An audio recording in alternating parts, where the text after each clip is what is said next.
दोस्तों, अगर आप रिसेप्शन पे काम करते हैं, फ्रंट ऑफ द हाउस में काम करते हैं, किसी हॉस्पिटल के रिसेप्शन पे काम करते हैं, ट्रैवल एजेंसी के रिसेप्शन पे काम करते हैं, या फिर किसी भी हॉस्पिटैलिटी के क्षेत्र में फ्रंट लाइन पे हैं, फ्रंट ऑफ द हाउस हैं, तो ये वीडियो आपके लिए बहुत इंपॉर्टेंट। इस वीडियो में मैं आपको बताऊंगा कि कंप्लेंट होने से कैसे बचना। ये है कि prevention is better than cure.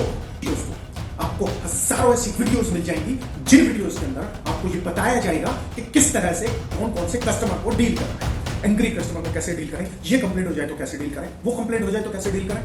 ये बताने के लिए तैयार बैठा है कि कस्टमर की कंप्लेंट हो तो क्या किया जाए। पर मैं आज आपको इस वीडियो के अंदर ये बताना चाहूंगा कि किस तरह से आप इन कंप्लेंट से बच सकते हैं। दोस्त, मेरा मानना है prevention is better than cure. तो मैं आपको 7 ऐसी जगह बताऊंगा कि आप इन कंप्लेंट्स को होने ही नहीं देंगे। जी, मैं आपसे पूछता हूं कि आपको पता है ऐसी 7 वजह हैं जिस वजह से ज्यादातर कंप्लेंट्स होती है, या कितनी तरह की कंप्लेंट्स होती हैं, और पता है तो प्लीज मेंशन कीजिएगा कमेंट बॉक्स में। और ऑनेस्टली दिल पे हाथ रख के अगर नहीं पता ना तो एक बार उसमें मेंशन करना कि नहीं। दोस्तों, मैं शोभित शर्मा स्वागत करता हूं आपका मेरे यूट्यूब चैनल शोभित रामराज चैनल में। तो हाउस द जोश।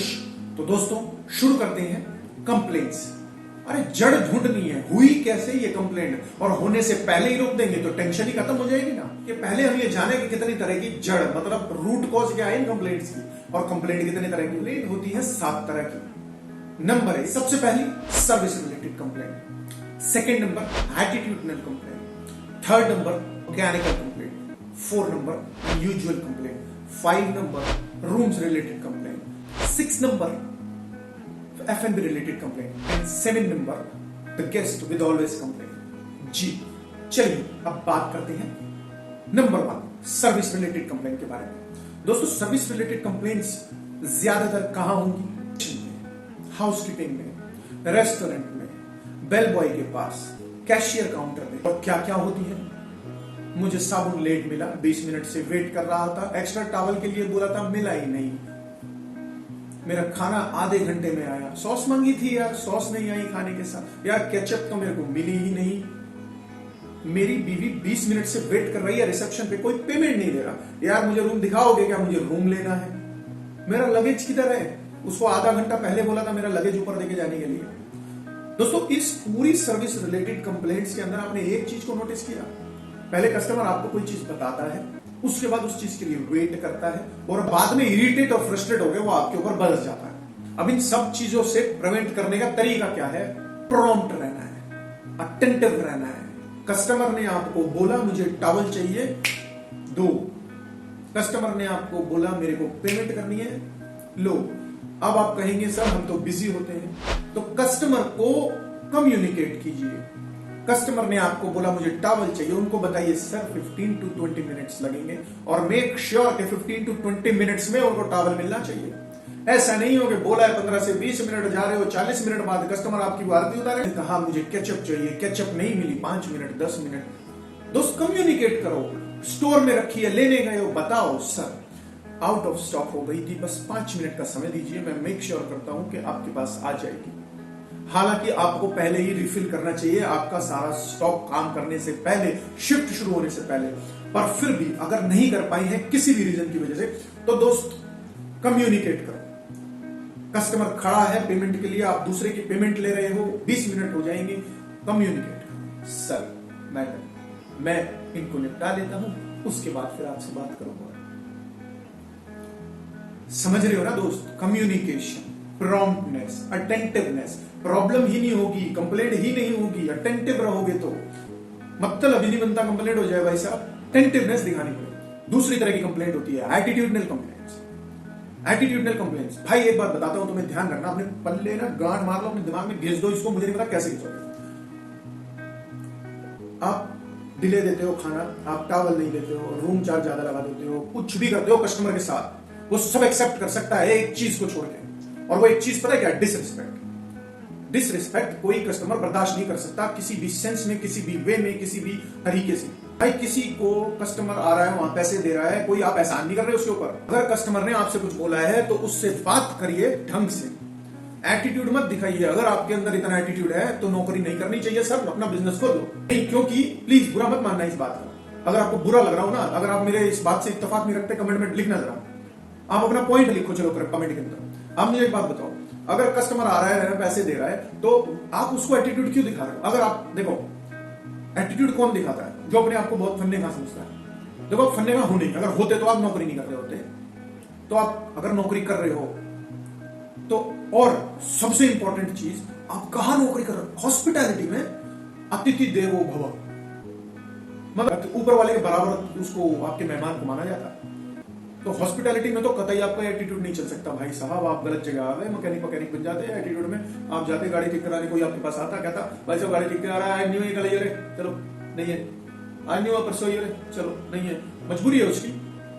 आप बहुत अच्छी ठीक करते हो, आपके पास हुनर है, चलो ठीक है मान लिया, आएगा वापिस। हॉस्पिटैलिटी में ऐसा नहीं भाई, हजारों ऑप्शन है। अपनी कंपनी में जाके चेक करना, हजारों लाख रुपए खर्च करते हैं मार्केटिंग के अंदर एक सिंगल कस्टमर को लाने के लिए। सर्वे करना कितना पैसा मार्केटिंग पे लगता है एक सिंगल कस्टमर को लाने के लिए। आपको क्या काम दिया है? सिर्फ उसको रिटेन करना है। अगर आप कस्टमर को रिटेन कर लेते हो ना, तो 40% मार्केटिंग की कॉस्ट बचा सकते हो। कस्टमर रिटेंशन इतना इंपॉर्टेंट होता है, समझे दोस्त? तो एटीट्यूडनल कंप्लेंट तो मैं कह रहा हूं किसी तरह से आनी नहीं चाहिए। अगर आपका मूड खराब है तो भाई ड्यूटी मत करो, घर बैठ जाओ। लेकिन अपने और अपने कलीग और अपनी ऑर्गेनाइजेशन की इज्जत मत उतारो भाई, ऐसी तैसी मत कराओ उनकी। सिर्फ आपके छोटे से एटीट्यूड की वजह से पूरी ऑर्गेनाइजेशन बदनाम हो जाती है, ऐसी तैसी हो जाती है, सबकी इज्जत की धज्जियां उड़ जाती है। उनके दिमाग में ये कंसेप्शन आ जाता है ये साले सभी ऐसे हैं। तो मेरा आपसे हाथ जोड़कर रिक्वेस्ट है, एटीट्यूडनल कंप्लेंट एक्सेप्टेड ही नहीं है जी किसी भी तरह से। हॉस्पिटैलिटी बिजनेस में तो नहीं है जी, किसी और बिजनेस में हो मैं नहीं मानता, लेकिन हॉस्पिटैलिटी बिजनेस में से बचा जा सकता है। अपने ऊपर कंट्रोल रखो, ठीक है। दूसरा ये कि कस्टमर से कभी भी पोलाइटली बात करो, स्माइल हो। कस्टमर आगे बोलता है, आपका कोई भी स्टाफ स्माइल नहीं कर रहा, उसको मैं लगेज दे रहा हूँ, पटक के दे रहा है। आपका वेटर पटक के मेरे टेबल पे ड्रिंक्स रख रहा है। भाई मैनेजर ने गुस्सा किया, फैमिली की प्रॉब्लम है, समझो ना। मैं भी समझता हूँ, मेरे साथ भी होता है। लेकिन जब मुझे ऐसा फील होता है ना, तो मैं कोशिश करता हूँ कि ज्यादा से ज्यादा कंट्रोल करूँ। Self control is most important thing, self improvement is most important thing. ये धीरे धीरे आप काम करोगे तो सीख जाओगे, इसमें कोई दो राय नहीं है। तीसरी करूंगा मैकेनिकल कंप्लेंट।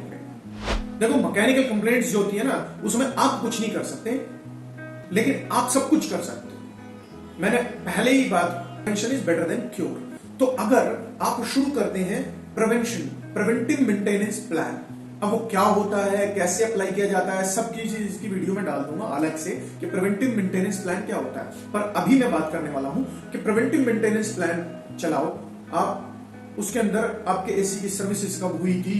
सुबह मॉर्निंग में जो हाउसकीपिंग का लड़का जाता है, वो जाए सारे एसी चेक करे, टीवी चेक करे, सेट टॉप बॉक्स चेक करे, सारी लाइटें चेक करे, गीजर चेक करे, सब चीजें चेक करे, टेलीफोन चेक करे, क्रेडिट कार्ड जो कार्ड लाइटिंग कार्ड वाला होता है वो चेक करे काम कर रहा है कि नहीं कर रहा। तो ये सारी चीजें अगर सुबह चेक हो जाए ना, तो जब कस्टमर रूम के अंदर आता है उसको कंप्लेंट नहीं फेस होगी।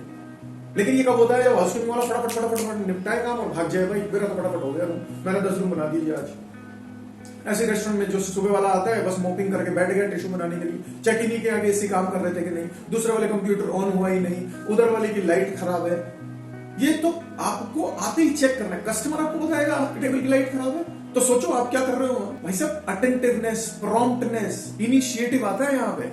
अगर इनिशिएटिव लेने देते हो ना, और फिर आप एक्सपेक्टेशन करते हो कि आप जिंदगी में ग्रो कर पाओगे ना, कभी ग्रो नहीं कर पाओगे भाई। मैं आपको बताता हूं, कभी ग्रो नहीं कर पाओगे। ग्रो करने का एक ही तरीका होता है, पहले देना पड़ता है, अपना हिस्सा देना पड़ता है, अपना इनिशिएटिव देना पड़ता है। पहली क्लास में जाते हो सीधा पास होके थोड़ी पढ़ाई करते हो, पहले पढ़ाई करते हो फिर पास होते हो। पढ़ने का क्या तरीका है भाई? इनिशिएटिव लो, फटाफट सुबह चेक किया सारा कुछ, up to the mark, okay, checklist खलास। चेकलिस्ट की वीडियो ऊपर दी है, कैसे बना सकते हो, कैसे फॉलो कर सकते हो, क्यों होती है, कैसे होती है, वो सब दी है उसके